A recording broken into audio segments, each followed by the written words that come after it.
Welcome to the Deep Dive. Today we're jumping right in, unpacking Bitcoin's recent roller coaster. We've got sources on everything from geopolitics to, well, major new laws and some surprising energy stuff. Our goal here is to quickly get a handle on what's driving Bitcoin and, what it might mean for digital assets generally.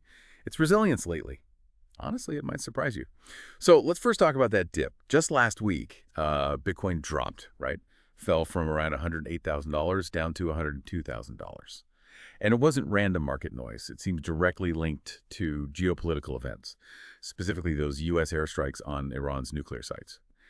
That whole situation seemed to contribute to a pretty big $240 billion crypto market sell-off. Felt a bit shaky there for a moment, maybe brought back some memories of past crashes for some folks. Yeah, it did. But what's really fascinating isn't just the dip itself. It's how fast the market seemed to kind of absorb that shock. It found its footing pretty quickly. I mean, despite falling like that, Bitcoin actually climbed back to $103,127 by the end of the week. Wow, okay. And on top of that recovery, you had something like $400 million flowing into Bitcoin ETFs.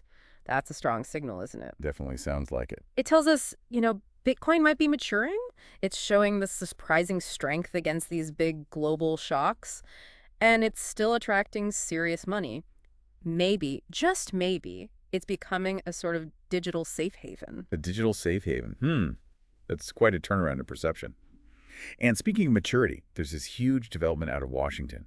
This could really change things. The U.S. Senate actually approved this act, the Guiding and Establishing National Innovation for U.S. Stablecoins Act of 2025. They're calling it the Genius Act. Right, the Genius Act. Yeah, and it's not just some minor tweak, it's landmark stuff, setting strict rules for stablecoins. The reactions were pretty immediate, too.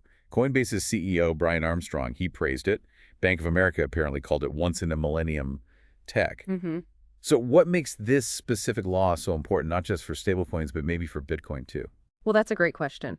Because while the act is directly about stablecoins, its bigger impact, especially for Bitcoin, is the regulatory clarity it brings overall. If you connect the dots, this isn't just about controlling digital dollars. It seems like a strategic play to bring crypto innovation onshore into the U.S. It creates a clearer, sort of de-risked environment for digital assets within the U.S. financial system. Okay, so less Wild West. Exactly. For the big institutional players, this basically signals America is serious about its role here. It cuts down uncertainty, making the whole space, including Bitcoin, look a lot more attractive for, mainstream money. It's incredible. The narrative really has shifted, hasn't it? From worrying about speculation to actively trying to bring innovation home. All right, so let's pivot from Washington to, well, somewhere maybe unexpected, France. They're exploring something really innovative regarding Bitcoin's energy use. Apparently, they're looking into using nuclear power for Bitcoin mining. The idea is to repurpose about $80 million worth of energy that's currently just wasted. This kicked off quite a discussion at the BTC Prague conference, people talking about a possible European Bitcoin adoption wave. Saw lots of buzz on X about it too. But, can one project like this really change the public view on Bitcoin's energy habit? It seems pretty baked in sometimes. That's a fair point. Perception is tough to shift. And no, maybe one single project won't flip the global narrative overnight. But this French initiative, it's still incredibly significant. It fundamentally changes the conversation about Bitcoin's energy use, right? It shows how Bitcoin can actually integrate with existing energy systems, maybe even make them more efficient. Okay. It's a powerful counterargument.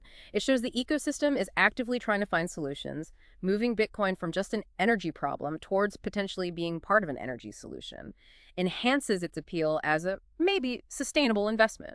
So pulling all this together for you listening, what's the takeaway? We've seen Bitcoin ride out some serious geopolitical waves with surprising strength. It's also getting a major boost from landmark regulations. And maybe the most forward-looking part, it's part of these new groundbreaking ideas around sustainable energy. Exactly. And when you mix that market resilience with the legislative integration and this energy innovation, it really points to Bitcoin becoming something more than just, a speculative bet. It's getting woven into the fabric of global finance, maybe even energy infrastructure. So the big question now is, how will all these forces shape Bitcoin's role going forward? Not just as digital money, but as a technology, and maybe even, as we discussed, an energy solution. Something to think about.